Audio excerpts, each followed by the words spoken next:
But how will you know when I start recording? Okay.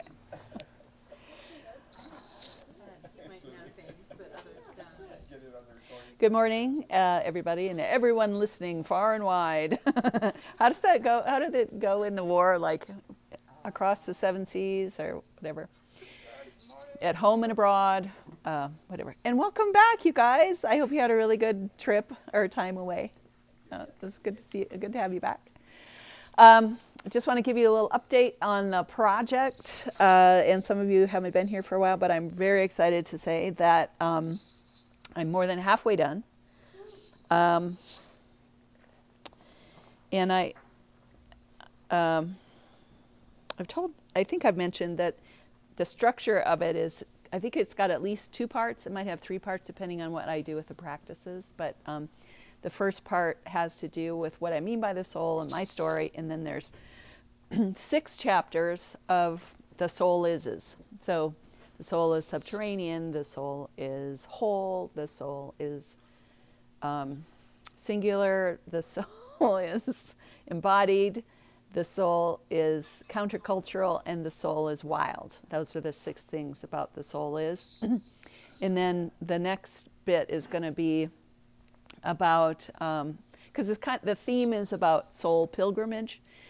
So the next bit is going to be like things you need to be skilled at in order to be able to do the pilgrimage. Like this is probably what your soul is kind of training you into. And so if you know that those things are happening, then you can pay attention and be more with the program, basically. And I don't know what all of those are going to be yet, but I'm working on the chapter about developing a relationship with the unknown. Like a lot of you guys know this already. Another chapter is going to be withness, like being present with yourself.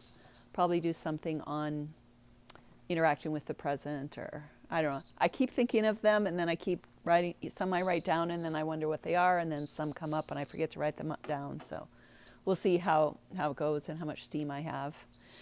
But I'm really happy about getting this far, and you guys are such an integral part of my being able to continue. It's just been really powerful for me to stay inspired, and because I'm interacting with you guys. So our topic for today is the soul is countercultural, and I want to have you be thinking about a couple of things while I'm reading. One is how to, kind of at the core of this chapter is how we define success. And because that's one of the things that's going to need to pivot or be transformed if we're serious about really paying attention to our souls and developing that. And so just think about, what our culture decides are the markers of success, and what the soul, what matters to the soul in that way. Okay? And if you have any questions, it's hard when someone's just reading to interrupt, but I want you to be able to do that if you want to. Like if you feel, just raise your hand or ask a question or something. Okay? Okay, the soul is countercultural.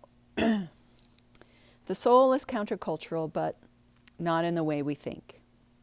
The soul does not oppose the culture we live in, judging it as inferior or somehow wrong. And this is probably where I want to add in some of the other movements that we've either heard of or been part of that were countercultural, like the hippies of the 60s. That was definitely anti-establishment. They were very clear about being anti-establishment. Occupy Wall Street was like anti-corporate culture. The Amish or the Mennonites were kind of anti-technology or anti-modern, kinds of things. And so that's usually what I think of when I think of countercultural, is making sure, making your culture one of we're against this culture. And certainly some of our backgrounds in fundamentalism or whatever were very anti-culture as well. But the soul the soul is not against culture. So that's the point I want to make. I probably should write a couple more paragraphs right there. The soul does not oppose the culture we live in, judging it as inferior or somehow wrong. Neither does the soul affirm the culture we live in and judge it as something good. No, the soul has its own culture, emerging from its own set of values. It then lives in and through these values, both alongside and within our own.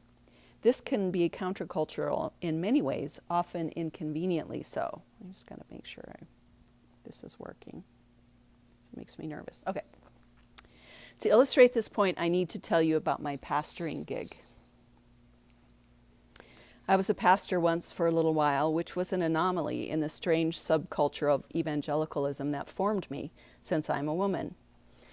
From November 1998 to November 1999, I served as interim pastor for a church of about 50, including the kids. Our dear friends had planted this little church in the early 90s, a few years before we arrived on the scene, eventually joining them in leadership.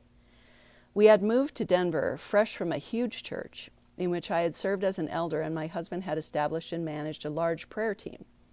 The culture of that church was dynamic, impactful, exciting, and cutting edge. In the evangelical world, that church was a spiritual juggernaut. In contrast, our new small church felt like a real community.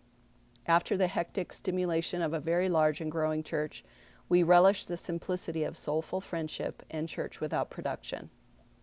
A few short years later, however, our friends were ready to call it quits. Shifting trends within evangelicalism meant that small community churches were on the way out, in favor of larger churches characterized by sophisticated programs and consumer-oriented amenities. A dynamic speaker, professional caliber worship band, gourmet coffee in the fellowship hall, these and more became standard equipment for a growing church. We were never going to compete with that. Dwindling numbers made it hard to pay staff. Our friends struggled to make a living on the salary we were able to pay. Burnout overcame them, and they moved away. The church had dwindled to about 35 souls by then, and we needed to decide what to do next. I was discouraged. The quaintness of small church had worn off somewhere along the way. I'd been secretly praying we could close the doors and walk away without a lot of drama. Maybe then we could join one of those churches with the gourmet coffee. Instead, our friend suggested we either downsize to house church status or practice something called open church, in which every member was allowed to contribute to the topic of any particular service, kind of like the Quakers. Nothing wrong with the Quakers, they just weren't my style at the time. I wanted to be part of something cooler, let's be honest. After our friends moved away, we met with those who remained in order to determine our future. Should we stay together?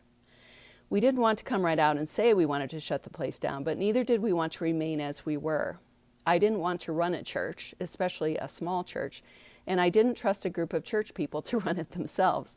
So we volunteered to stay on and lead, but only if we searched for a permanent pastor.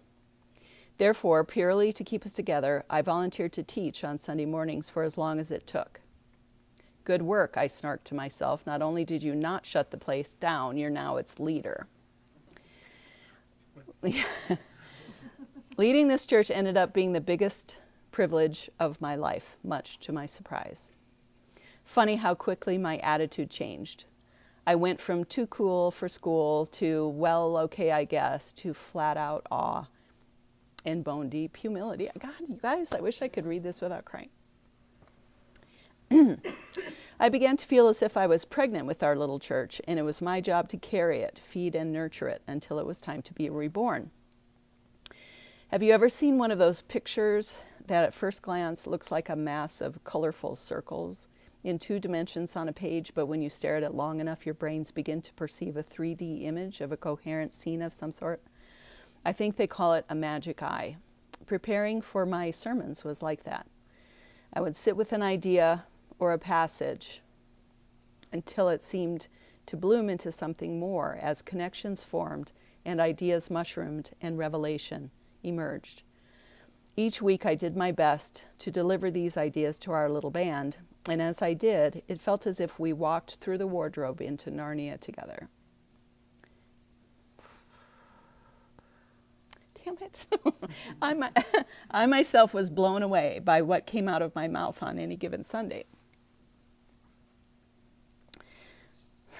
Each week as I presented what had been familiar biblical material, our collective eyes began to focus differently, and we looked into a whole new world. A world in which the last are first, the poor are blessed, and a kid born in a stable was actually the King of Kings. One Sunday, a visitor showed up. I'm not sure where he came from, but he liked our little group, and he played the drums. He struggled with alcoholism, a fact he needn't have told us since we could smell him from 10 feet away. He offered to play the drums for us next time, so we only asked that he be sober when he showed up for practice ahead of the service. He was sober, I think, but only just. He literally reeked. The church met in a small meeting room at the local community center. Consequently, the reek coming off him saturated the atmosphere of that room in short order and clung to us throughout the service. It's said that Jesus once said that whatever you do for the least of these, you do for him, and many have suggested that Jesus continues to appear, disguised as the least of these, offering his followers the opportunity to experience him that way. That morning I chuckled to myself, thinking it would be just like Jesus to show up as a hungover musician asking to play the drums in church just to see if we would receive him. Every Sunday afternoon, our little group played volleyball together in the park. Andy was our official leader. He bought the equipment, set it up, hogged the court most days, and encouraged us all to play, regardless of our skill level. He was intrigued by the idea of fellowship and the Greek word for fellowship, oikos, or oikos. He thought it sounded a little like oinkos, which reminded him of pigs, and he set about christening some of us with our very own pig names. Ward was Pork Chop and his wife Lamb Chop. Pat, because he smoked, was named Jimmy Dean for the famous smoked sausage. Our former pastor was Abraham, emphasis on the ham, and the motto for our team was, I oink, therefore I ham. Had to be there, I guess. No pig name for me, thankfully. When Andy first came to church, he mistakenly called me Joyce. He couldn't remember my real name and continued to call me Joyce. One day I was chiding him, saying, I don't even like the name Joyce, when he said I must have been Joyce in a former life. Another fellow quipped, then that would make her Rejoice. And that was my name ever after. I still wonder if he knows my real name. To him I will be Rejoice until the day I die. This was us.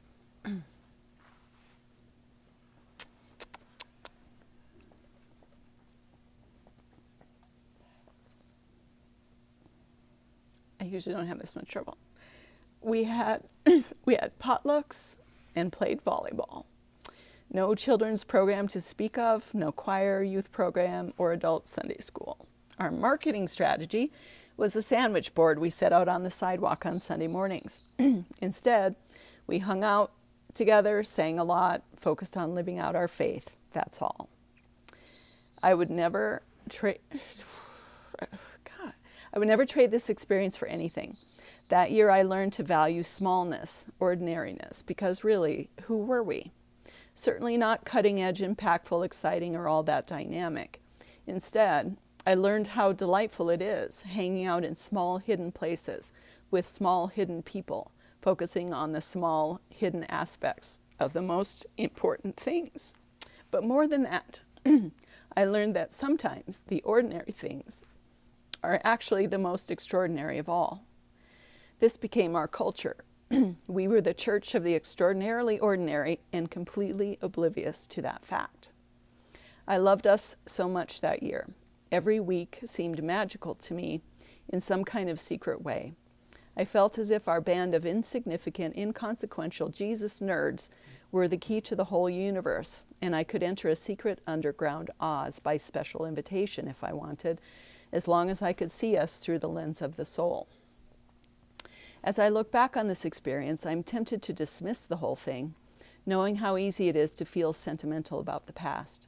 Perhaps it only seemed powerful and special because it was my baby, so to speak. And of course, every mom believes that their baby is the most special baby of all time.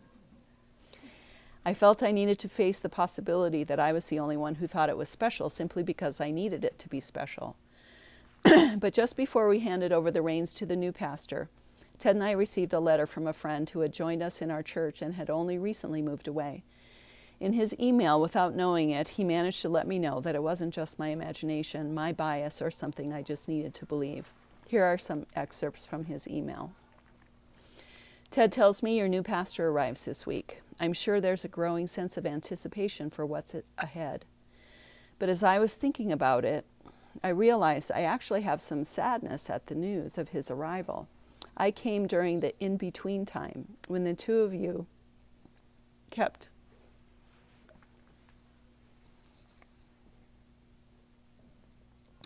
a brave band of often bruised reeds and sometimes smoldering wicks, warm and fed, refusing to break them or put them out. Instead, you fan them into flames and nourish them. Yet compared to where it's been in the past and where it may go in the future, the church's last year might not look much on paper. But you need to know that what you've done is in no way a small thing. The experts would say that what you accomplish is almost never possible. In fact, it takes a miracle to get a wounded church that has lost its pastor turned back around and ready to move on with a new leader. Big denominations with highly trained clergy who specialize in such things often fail to resurrect wounded congregation. Had I never been told of the circumstances, I'd have gone on thinking as I did that first morning I arrived in February, what a joy it was to be in a brand new church plant full of people who obviously loved God and were excited to spread the good news. It never crossed my mind that I was visiting a church who had just lost its pastor. Did I ever tell you about my first morning? I came early because I had mistaken the service time with that of another church I had considered going to that morning. The first person I met when I walked in was Pat, Jimmy Dean. He walked right up and shook my hand and welcomed me in. I assumed because he had greeted me that way that he was the pastor of this new church plant. In most churches, you don't get so much as a howdy when you're new, and if you do, it's usually the pastor doing the helloing. It's his job, right? Afterward, however, I was greeted by no less than 6 adults and 3 kids, including your son, Justin, all genuinely happy to see this stranger in their midst. Now I'm fascinated. As the morning goes on and worship begins, I'm thinking, where has this been all my life? Do these people know what they have here? After a couple of weeks, of course, I pieced together a sketchy story of the church's history, but I'm hard-pressed to believe it. I'd been in churches that had suffered through a far less troubled history and couldn't manage half this spiritual vitality I saw. And each week, as Phyllis shared the good news, it actually sounded like good news. Well, I knew I was home. I didn't care a fig about where these people had been or the mistakes they might have made or even where they were going. They were seized by a great affection. They were led by a band of real people, not a professional clergyman in the lot, who were going to worship God even if nobody showed up. All I knew was I wanted to be with them and to have what they had. I figured in a church like this, God could probably even use the mistakes. He might even be able to use mine. The way I describe our little church, you'd think we would have become successful. You'd think we would have grown in numbers, attracted a crowd, become a phenomenon. Isn't that how the story goes? Rags to riches, unknown to famous, a star is born? Not so much. Instead, we made it through the transition, hired a new pastor, turned over the reins, and worked like mad to move our little team into the mainstream. We grew. We attracted some good people. We put ourselves on the map, relatively speaking. Little did I know that in the process of returning to the mainstream, we would lose what we really had when we were nothing special. It's as if we traded our homegrown secret recipe taco truck for a Taco Bell franchise. We didn't know how rare and special we were. We were just making tacos. Isn't this how you do it? Besides, we didn't know there was a trade involved. Since our ordinary magic was so much a part of us, we had no idea it was at risk, no idea we were choosing a trade. We traded it in because, let's face it, Taco Bell sells a lot more tacos to a lot more people than a food truck. And food trucks weren't a thing back then anyway, so if we wanted to sell more tacos to more people, what choice did we have? Wouldn't it feel good to be part of a successful chain like Taco Bell? What if we could be the best Taco Bell in town? Wouldn't that be great? Let's do that. That's what we did. We hired a guy to take us to the next level. He assured us he knew what he was doing, and his credentials within our particular denomination were strong. From day one, he focused on making us viable as a church and attractive to the community around us. His first priority was to eradicate every bit of smallness, every shred of shabby ordinariness that marked us as uncool. We got a new name, new signage, and we strategized about marketing.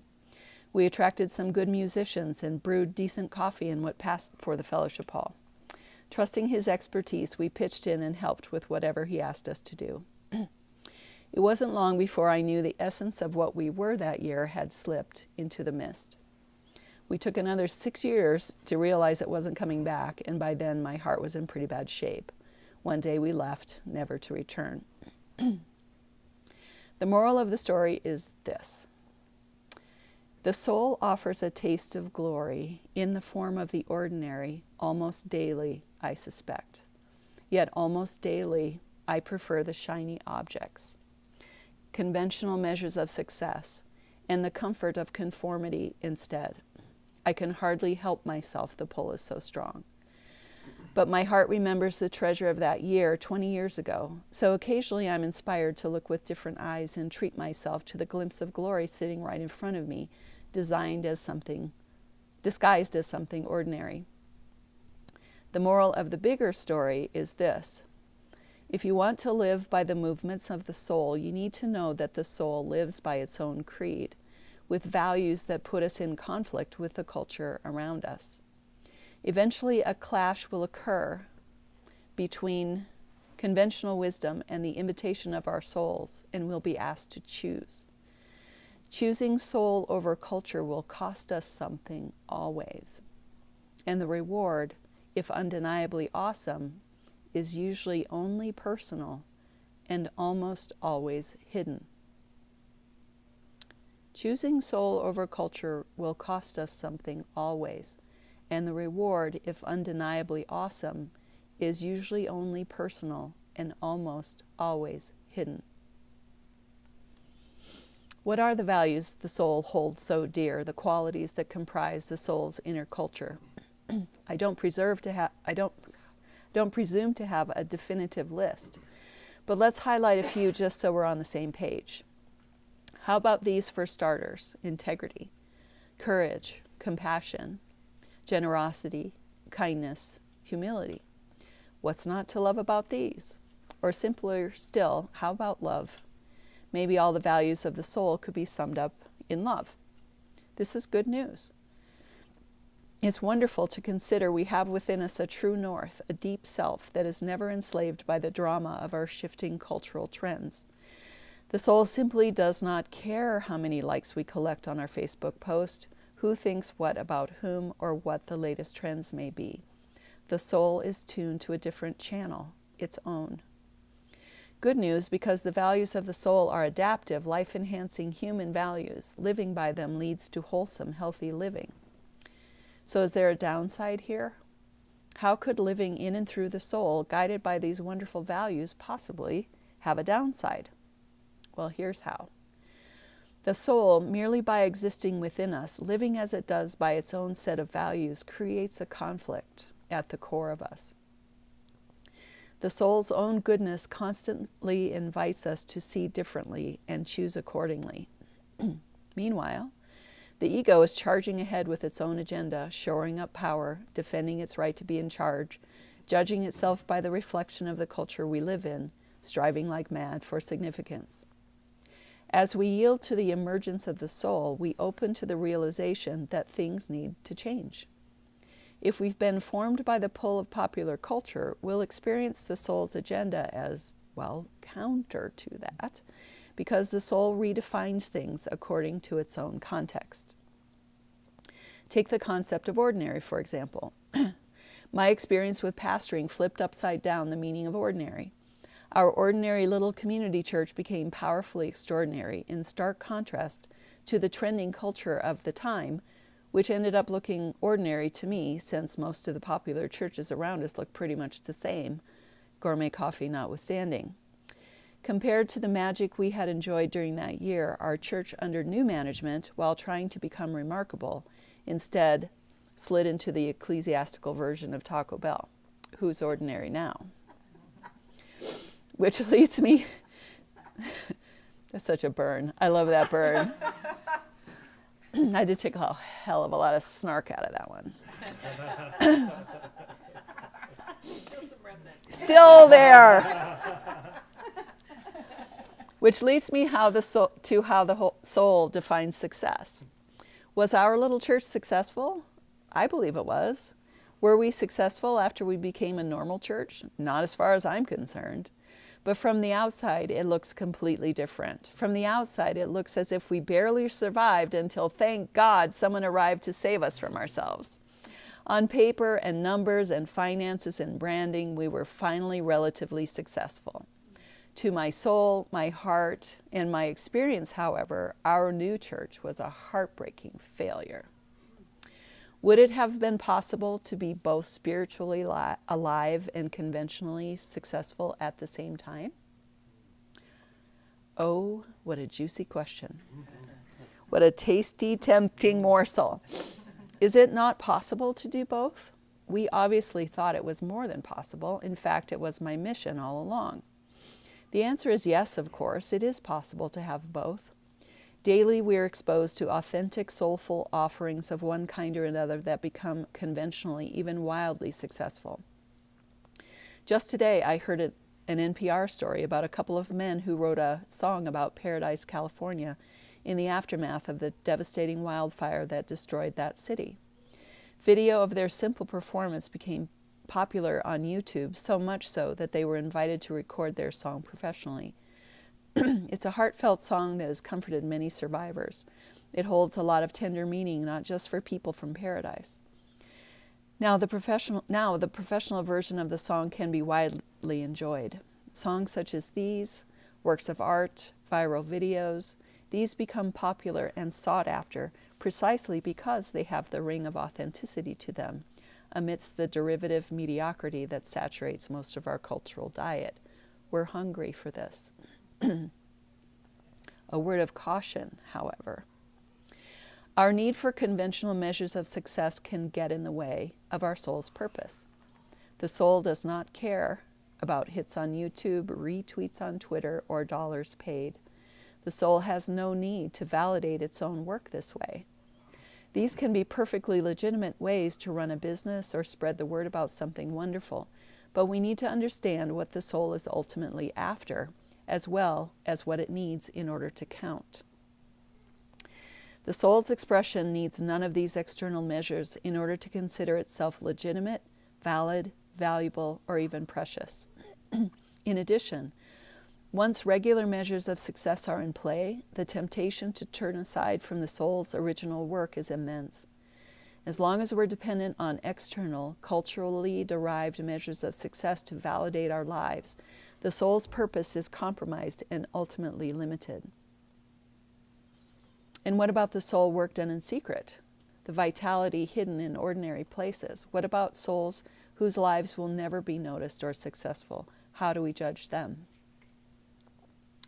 I will never forget one shining moment from the talent show we attended when our kids were in high school. Typical high school acts, ranging from very impressive to dubious at best, left us clapping politely for the most part. And then a young woman, obviously blind, came onto the stage with her accompanist. Her appearance was in stark contrast to the hip girls' dance team that had performed right before her. She wore a cotton dress that reached past her knees, no heels, no makeup, and no self-conscious shield or sense of bravado whatsoever. I winced at her vulnerability, afraid for the reception she might receive, so obviously out of touch with what was cool. This was high school, after all. And then she started to sing.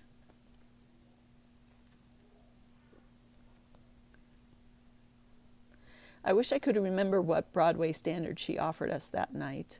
I only remember her performance was exquisite.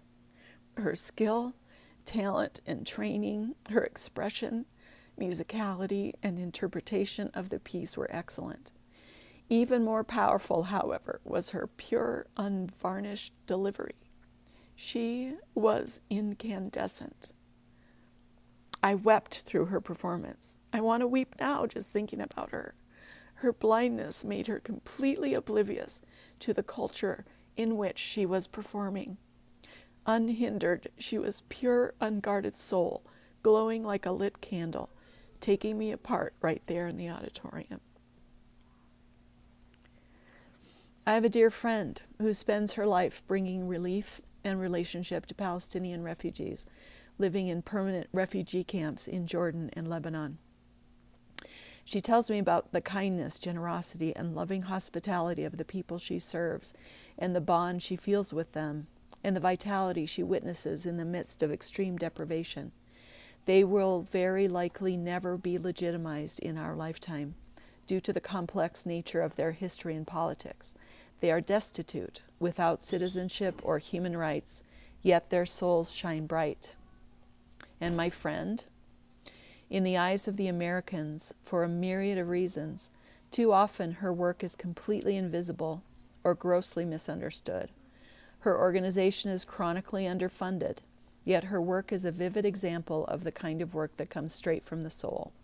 There's no place she would rather be. Consider the poor, the disabled, the obscure, the disenfranchised. Like all of us, they need to know that their souls are alive and well, and that their lives lived in and through the soul are legitimate in all the ways that really count. Living from the soul takes incredible courage, precisely because it moves counter to the culture of our time. If we let ourselves believe that the soul is its own measure of success, we gather the strength to continue in the work. If not, there's nothing like the lure of cultural validation to derail us in our process and abort what would otherwise be our unique contribution to the world. I personally doubt our little church could have pulled off both kinds of success, given the players involved, including me, but that doesn't mean we ultimately failed. I secretly believe the whole episode was a wonderful but time-limited experience, designed to teach us all a very soulful lesson, that things are not always what they seem, that we are invited into Narnia by ordinary means, often, and that sometimes merely turning aside and crawling through the wardrobe is the very definition of success. Due to its countercultural nature, the way the soul reconfigures everything can be very disconcerting. Like that old adage about the grain of sand inside the oyster being necessary for the creation of a pearl, the rub created by the soul's movement is the necessary ingredient for transformation. Although this tension is essential to the process, we tend not to like it very much.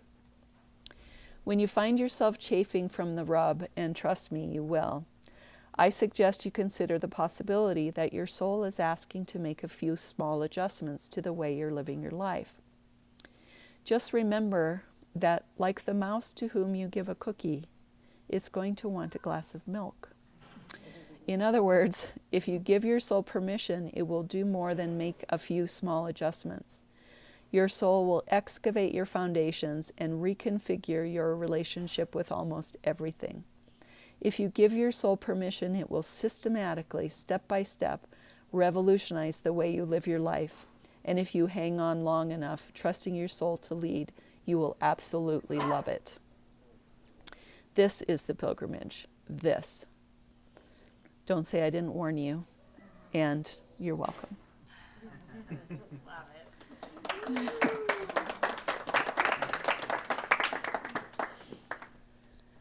Okay, let me see.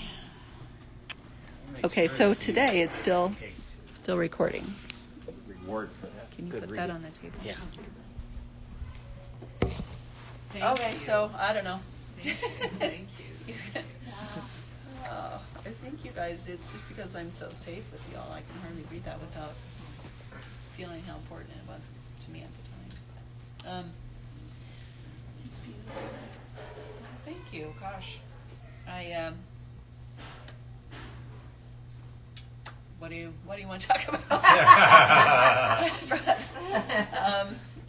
just want to throw it open for whatever came to you, whatever memories that might have triggered for you, or thoughts, or I don't know, any old thing that made you think.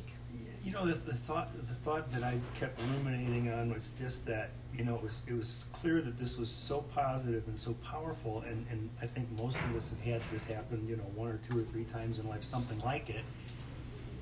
And yet, you know, even though I think everyone in this room kind of falls in the category of pretty wise, you know, compared to a lot of other people out there, it's crazy how hard it is to have it stick.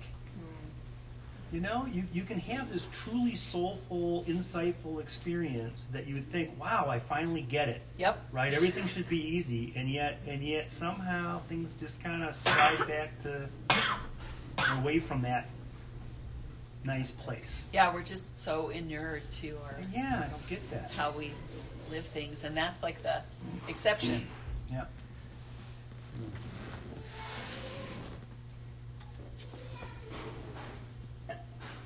This is delicious. Tasty. So the other thing I thought is how tempting it is to try to, when you have an experience like that, you just want to like bottle it up and make rules about, hey, okay, this is how you do things from now on. Yep. And that's like not what the soul is about at Yeah. all. And how pointless that would be. Yeah. So culture might be formulaic, and the soul is not, right? Not, Yeah. yeah. Yeah. And maybe if you even find some principles of how to do a thing soulfully, Yeah. they'll have to change, because then they become the process, the procedure, instead of the actual. Yeah, if we get that taco truck, we want to franchise it, right? Every Yeah. time. Yeah. And you just can't. It makes me think, well, I connect a lot to the church part and, you know, the community piece that just, I don't know if I can articulate how many times people have come in here and said, if you just do this, this, and this. You could. And how many times, like, so are you planting anything somewhere else? Like, everything that measures something. Yep. And in this past chunk of months, I've intersected with some really lovely people who are, you know, that's just their gig, is they're fully funded, and they make these things that are like, I go in their space, I mean, they're like Sam's Club size, you know, things, and they're like, all the furniture matches, you know, these little weird things. But what's been so helpful to me is and I have to say, like, I look at where I came from, and that's where I came from.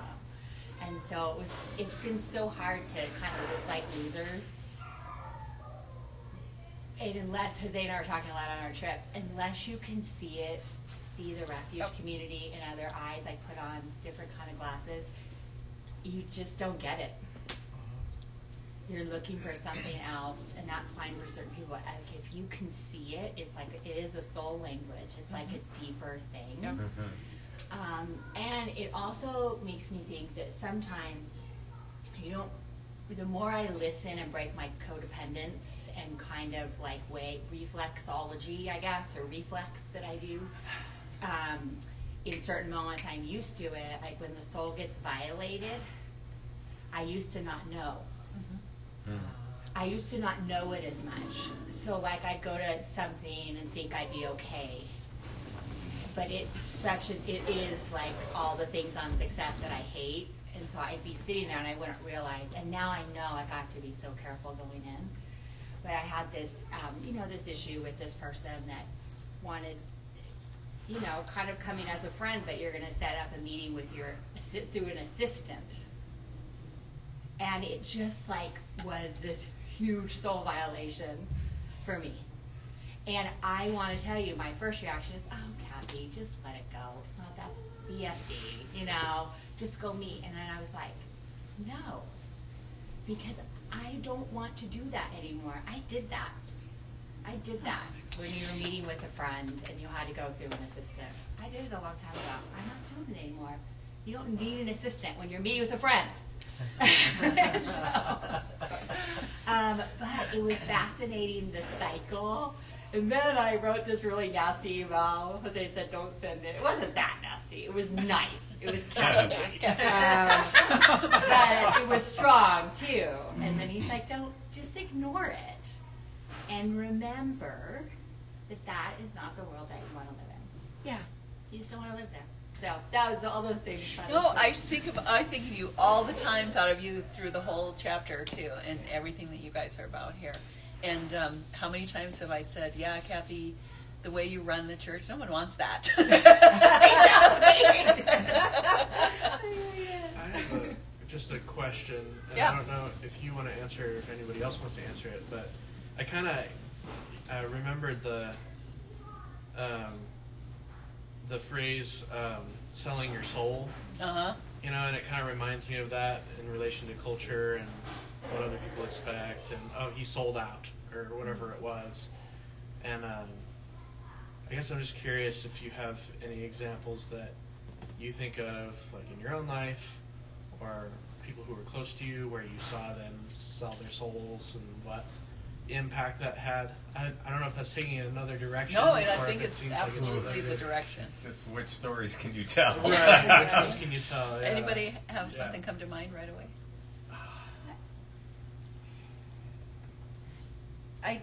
This is not meant to, I think this is related to what you're saying, but I just resonate so much because I work at an enormous university that is all about policies and all about formulas and so we have to do this because it's based on certain principles that are arguably legitimate, but you can't formalize or institutionalize and get anywhere with it. It's incongruous.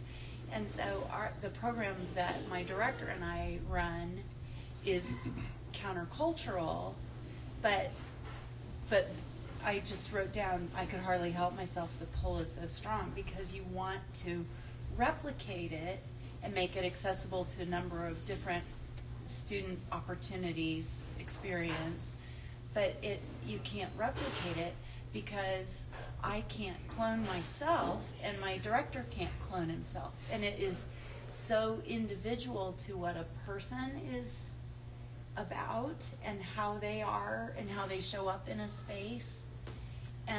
There's too many dynamics, right? And until you recognize that individuality, you can't cookie cutter it without selling something, without cheapening something, Yeah. without formalizing something. Yeah. And that's the hard part. And so just honoring, seeing individuals and the uniqueness that showing up as an authentic individual is, I don't know, I'm struggling. This is where I'm starting to deconstruct because it's like how to honor the smallness and the uniqueness and the ordinariness of the daily hard work stuff can't be replicated anyway. Yeah, I think that's definitely part of it. And you're trying to preserve something on purpose and just get it out into the world more. And then there's the pull of let's be cool. How can we make this cool? Or multiplied. How can Or you yeah, multiply it? yeah, And you can't. replicate. Yeah. Or expand it. And I think there's something ergonomic about it.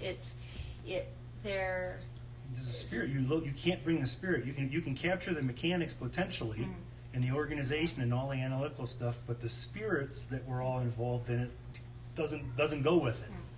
You know. Yeah. like there's no other refuge because there's no other Kathy. You know. Well, there's no other everybody, you know. Exactly. And so I mean, But- that's a piece. Yeah. Yeah. and then honoring that, because people will say that Exactly. sometimes, like, you need to replicate yourself. Yeah. I can't. Like as if. And Yeah, that's okay. as if. Like, Yeah. that's just own it. That's who's here in this moment, and that's instead of that. It is it's what a it old, is. It's a weird old model that's super embedded. Well, it's kind of like automating, it's like Ford Motor Company, coming up with an automated process to make more automobiles. This is so American, so industrial.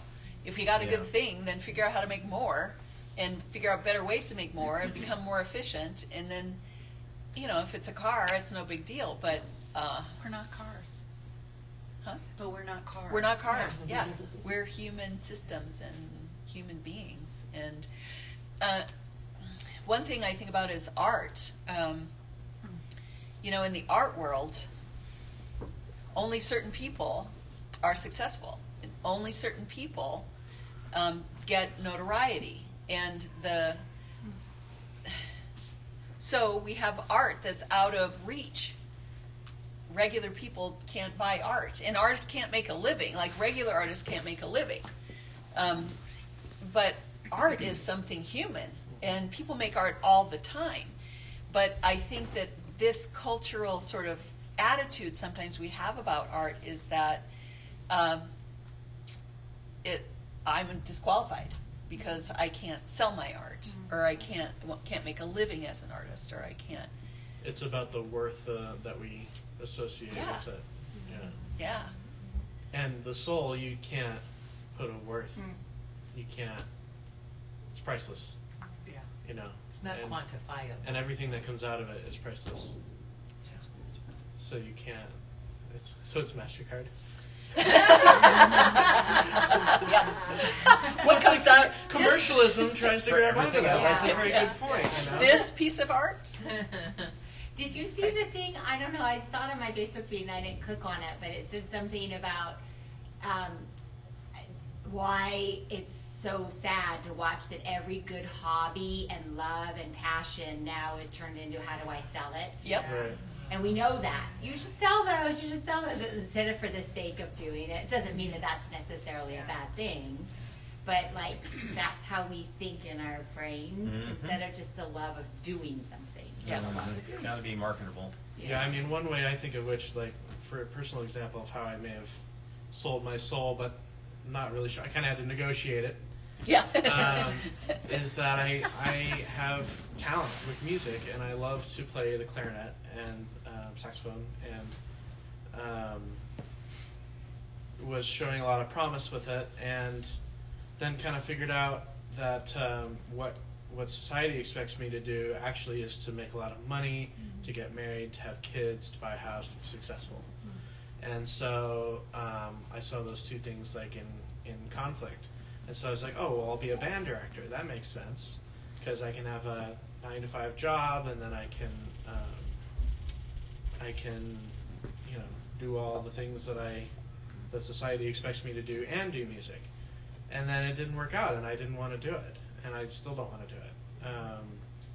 And I kind of wish that, well, maybe I should have just pursued performing and playing because I love to do that. And I'm good at it, and that's what my soul really, really, really wants still. And that's hard though, because it would have been very countercultural. It would have been very counter what the world expects me to do, what my parents thought I should do. We're still waiting to get those tickets to the Met. But you come to my every performance now. But that was a really tough choice, and I still kind of wonder if maybe that's just what I should have done if I wasn't so afraid of what culture expected of me. So I use you often when I'm talking about redefining what success looks like. right. And I think we had that conversation a while back. Because you get to do what you love to do. You're just not getting paid for it. And maybe it's not in a prestigious orchestra, but you found a way to be able do what you love. Well, and the other thing that I sort of realized is that there's almost a conflict of interest there, where if I love music so much, but then my livelihood is dependent on that, then that taints it somehow. Yeah, good. I agree. So, It becomes a job. Yeah. There's something I've heard Elizabeth Gilbert talk about in terms of her conversation with creativity and the promise to not expect her creativity to support her. That's an interesting twist almost, and way to look at that, and yet her life has been supported through that, but it was never, the way she framed it was really interesting, and it's easy to look at someone who's always already on the other side and able to live creatively. right. Yeah, and then here, at some point in time, it was an agreement that she made not to do that, but, like, and then that tension that's there. Do you know the David Sanborn song about love, like prostituting his music? Oh my God, it's so edgy. It's yeah, he was doing it for the love, and then he started doing it for money, and he felt like he was prostituting his music. But that's the relationship between art and something that you love, and the tension with having to make a living, and putting a dollar value on it. It's a very good, metaphor. Yeah. Close to home. Yeah. Yeah. For those of us that aren't artistic, you mentioned Ford. It reminded me of a company that I worked for. I think it's just pervasive in society. I worked for this great company, and it was a music distributor in the late 90s, and they decided that they needed to grow. And so they bought a video distributor. We were in California. We were just laid back. It was very casual. We bought a video distributor from New Jersey, and the culture was completely different, and it was this whole total culture cluster. It was a mess. And then it was just like, we have to grow, and then music industry was changing, and there was digital music, and so sales were going down, so what do we do? And then they started looking into, maybe we should start selling XXX videos. And I'm like, Sold their soul right there. I know. I told my boss, I'm like, I can't do it. I'm gonna leave if that happens. And he told the president, and the president called me in, and I was like, I'm gonna have to walk if you do that. They ended up not doing it, but they also ended up filing Chapter 11. Before that, like, everybody still to this day, I'm in touch with a lot of people. We had this culture where it was like our family. We raised our kids together. It was a great culture. But because they wanted to grow, it blew it all up. Wow. Yeah, and then, like, it's the cost, right? Like, you always be like, when is enough? That guy, I have a friend who has a small business, and he keeps going, and I feel like he's running himself into the ground. I'm like, when are you going to stop? When is enough? Yeah. Take a day off. Yeah, we don't know that in our culture. Yeah. Were you finished? Sorry. Okay. Well, I thought I was really curious about this question about success and contrasting how the soul defines success. So we already talked about, culture is about money. If it makes money, then it's successful. That's clear, right? Capitalism. Yeah. So growth, if it gets bigger, right? If it expands, that's successful. Bigger is better. Yep. If it's famous, Flashy. yeah. This one is, it's interesting, this whole thing that I've been able to observe in my lifetime, these regular people, doing things that go viral. That to me is just a really interesting phenomenon.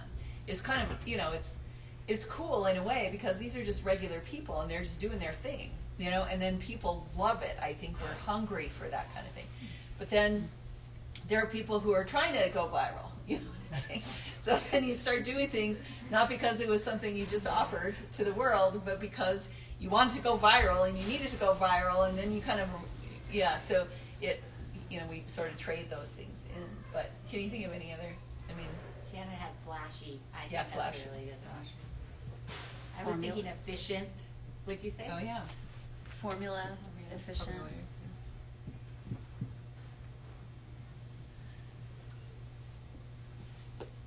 So it has to be has to be notable. Has to be- Practical. Ooh, practical. Oh yeah. So, Or logical. Reproducible, you know. And part of the formulaic, it has to be reproducible. Yeah. Oh yeah. And I think that's really an interesting word when you think about the contrast on the soul. It's something that's original. Okay, so yeah, this is what I'm really after because I haven't really tried to articulate these things. How would the soul define something as successful? Genuine. Yeah. Yeah, authentic. You know. You had said it a number of times, ordinary.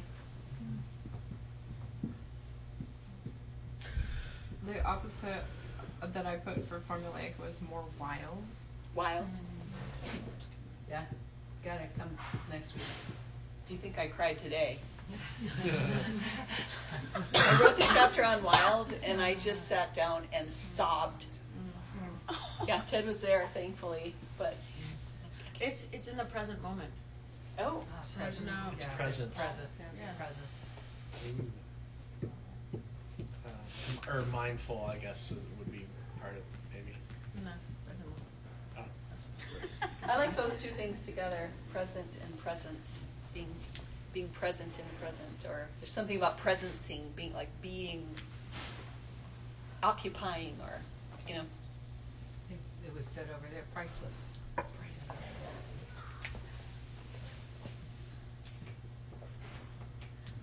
I think joy should be somehow Yeah. put on that Joy. column as well. Yeah, it generates some sort of. Connection. Oh, yeah. Yeah, I think that's right. I think. Connection's different than other. Yeah. Yeah. It's meant to create connection, whatever it is. Or even like intimate, sort of. Or Yeah. Yeah. Are you kind of getting toward presence, like being? Yeah. I'll just write that down.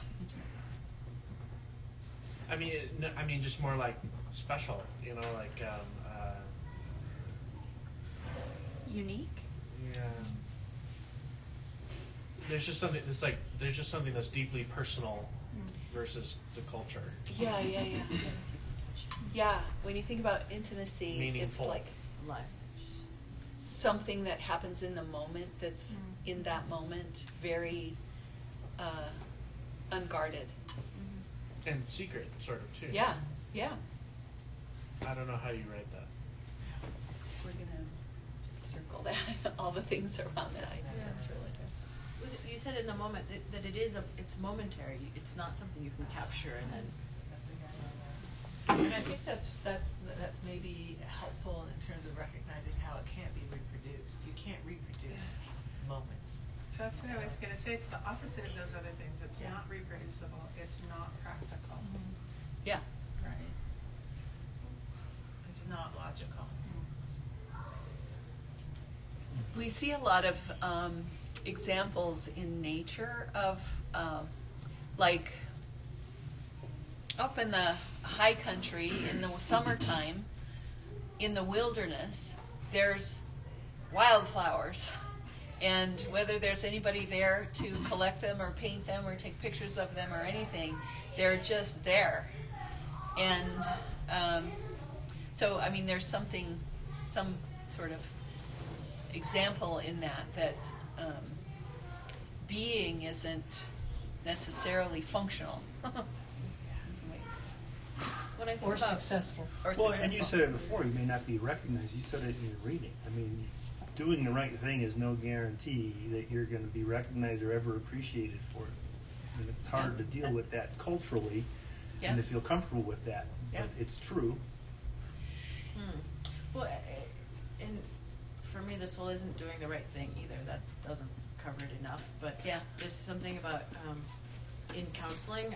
I see all these sort of evidence-based practices, the best way to counsel. And when I have a soulful moment with someone in a counseling session, it's not, I can't tell them the practice that I'm using that, is why we're connecting in that way. Yeah. It doesn't work that way. Yeah. Intrinsically rewarded is Yeah. Yeah. Yeah. Do you want to say more about that? Do you get what she means by that? Intrinsically, could you explain? You're not gonna necessarily get a promotion or a bonus. The rewards are intrinsic. They're in that momentary, not reproducible, not formulaic. It's just like put "not" in front of everything on the left Yeah. column, pretty much. Not efficient. It's reward in and of itself, sort It's of. Yeah. yeah. Yeah. Yep. Yeah. Okay. Which brings me to a thought I just had this morning. We could talk about this all day, and judge different things, hold up different things, and judge was it successful, not successful, whatever. But the thing that really kind of hit me this morning was that we're the ones that are addicted to knowing whether it's successful or not, and we're the ones that have to judge. Like we are just addicted to having to assess something and decide if it was worthwhile or not, is successful or not. But the soul really doesn't care whether no, doesn't care about the success even, doesn't care about defining itself. I wonder if that's true, that the whole idea of deciding what's successful and what's not, and then we have to change our view of what's successful and change our definition of success, when really the soul doesn't really care about that Well, either. and what I find too, like in counseling, for example, when I think, like at my job, I want to be successful. Like I want my accounts to grow. I want people to think that I'm really good at my job. I want all these things. I can kind of like put that aside and look through that and go, what are my real soul needs there? My soul needs are for connection, are to believe that I am worthy and valid and useful, and to believe that what I do has purpose and worth and, all the things on the soul column. Mm-hmm. And yet there's this, ego part that takes all of that and turns it into what's cultural and what I should seek that way. And so it's kind of an interesting way that I try to get those soul needs met in culture. Yeah. And it doesn't work. Or we get a glimpse, kind of like you were saying earlier, Chauncey, of something. We get a glimpse, or we allow ourselves to just enjoy or value or experience something for what it is, and then we go home. And then it just so easily dissipates. Or we start to think of ourselves as, because when you start listening to these things from the soul, and you start acting on them, and you start going out into the world offering things or doing things or whatever,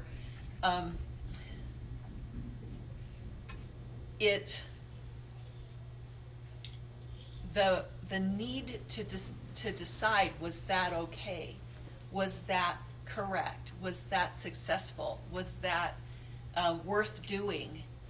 Is so important to us that any little bit coming back, that like our cultural standards are so close to us that when we're daring to do something, when we're being brave, and we put something out there, or we take a little risk, those voices are just right here and can abort any little offering, because it costs so much just to offer it.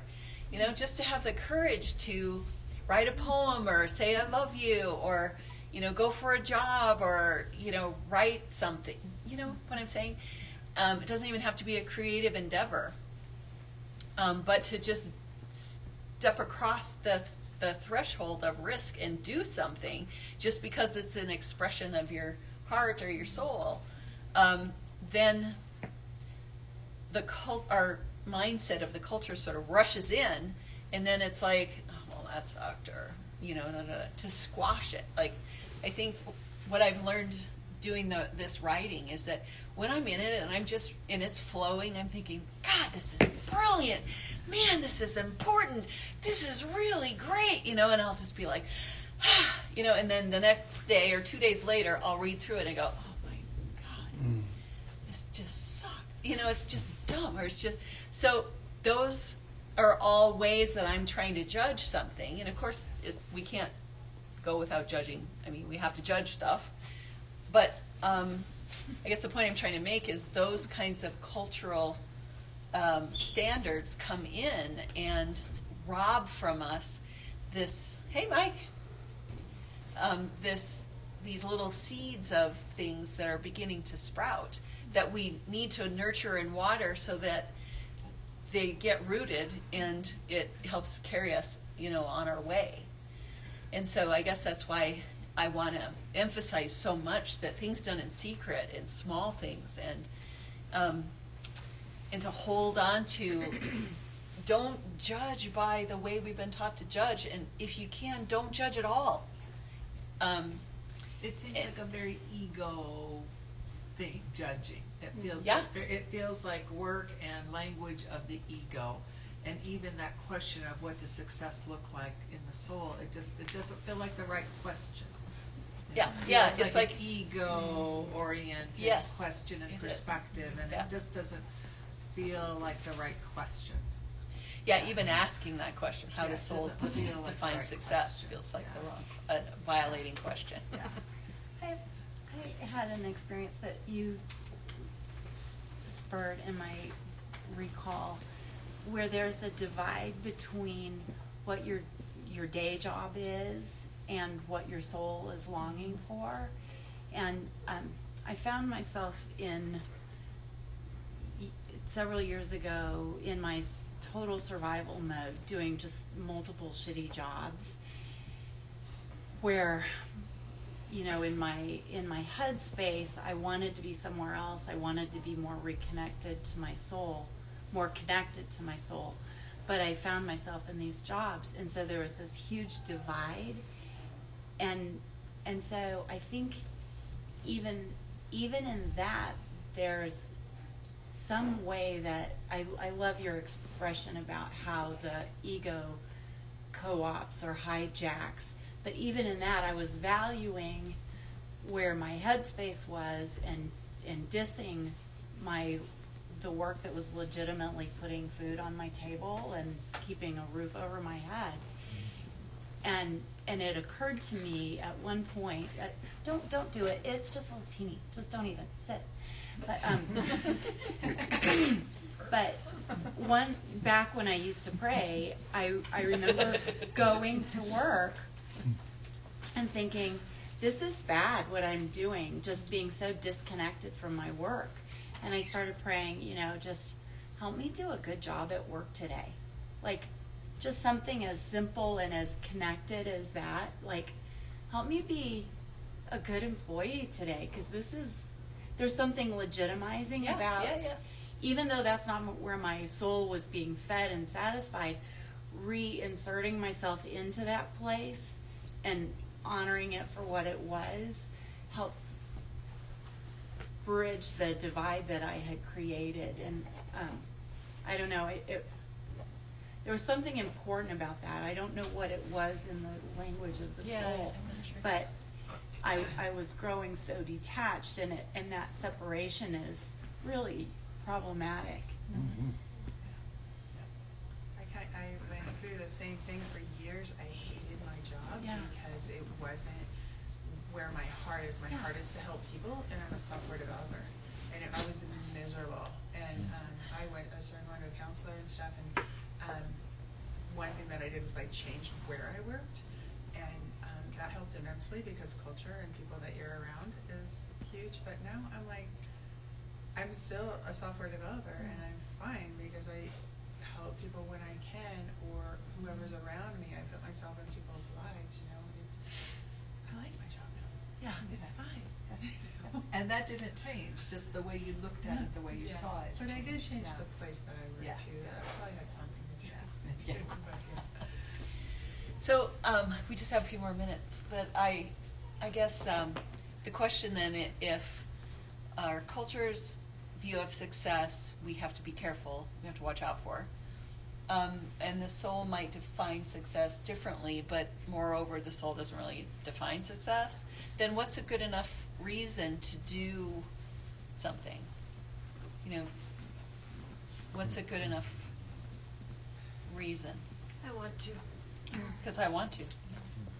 I was gonna say another dichotomy that you could put up there would be that culture cheapens what the soul finds valuable. Yeah. Yeah. And vice versa, in Yeah. some ways.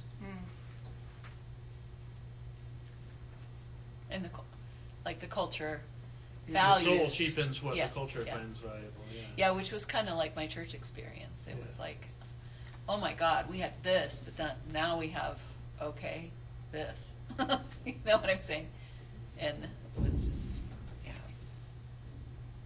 And it's, what's a good enough reason on the other, I don't know what way you're looking at that, but, to do a job that you don't feel like is your life's passion, because it pays the bills. Yeah.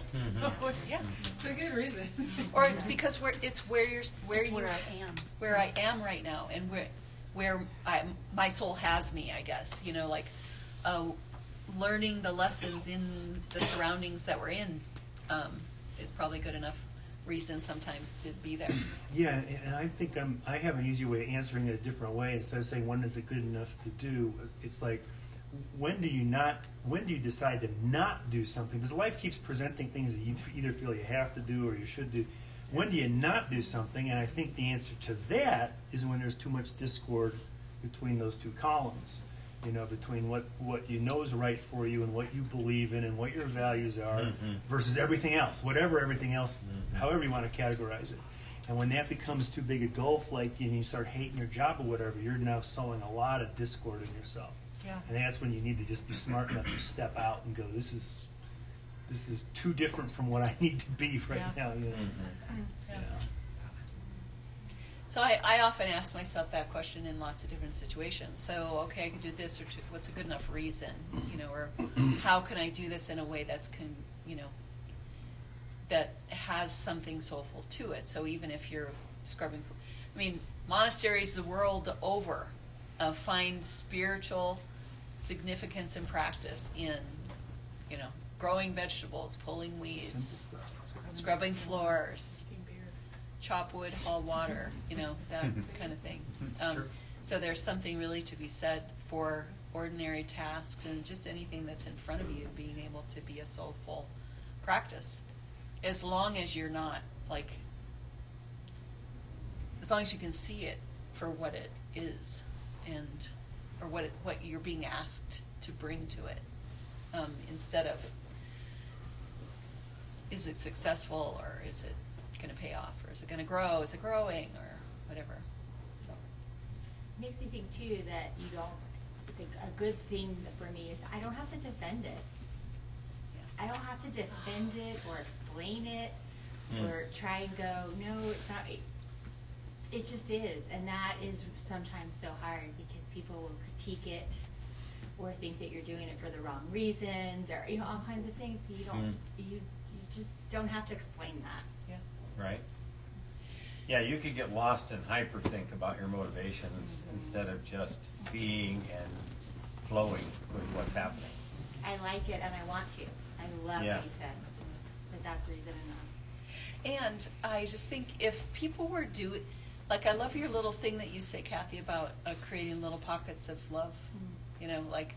I sometimes think we're so big scale, monster scale of things, the good things are accessible to everybody and everybody sees them on TV or whatever.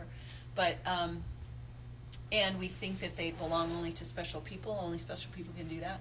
But what would it look like if everyone was just being, gathering lovely little gatherings and doing lovely little things in little places that were completely obscure and unknown, except by the people who are involved in them. What a wonderful world that would be. But you know, that is not American. You know, little shops and little restaurants and little, you know, things that people decide to do. You know, we want to corporatize it and franchise it, and so the pull of that is just so strong and so destructive that we should be on the lookout for that. So it's kind of a warning chapter. If you really want to live by the soul, that's great. Sounds really wonderful until, you know, it hits you in the face, and you feel like you maybe you were on the wrong path if you decided to go, you know, quit your job and go work on a farm, or, you know, people do that all the time, and then they're like, oh my God, what have I done? If you can't hold your perspective. So, any other thoughts? David White poem, sometimes. Do you know that one? The David White poem. It's one of the things, one of the lines in it is to question what I'm doing and who I'm becoming. It's something about questioning who I'm becoming, and it stops me short, because that's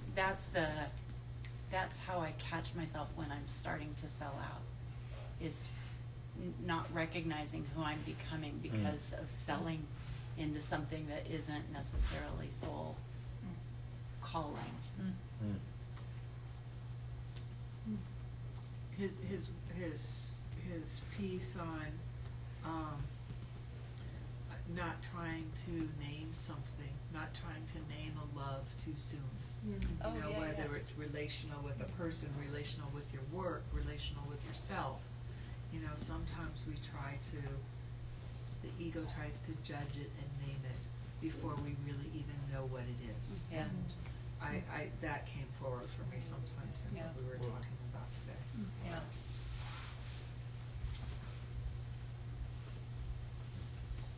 Okay. Well, thank you, everybody, for coming and participating. Next week, the soul is wild. Next month, the soul is wild, and then we break for the summer. Boo. So, Oh, that's a wild month. yeah, we might have to do a midsummer or something. Yes. I wanted to share one thing. Barb Gregory messaged Yeah. me while we were here, and some of you might know that her mom got sick and died within a month. It might have been in 2 weeks. And her dad had a heart attack this morning, a mild one, but enough where they're scared. Yeah. And that's why she's not here. She's like, I was so looking forward to being here. And so she's at the hospital right now. And she said it was Oh my okay to gosh. share. So just told her. Yeah. Thank you. Okay. All right, thanks. Thank you. Phyllis. Happy birthday. Thank you. It's your birthday. Happy birthday.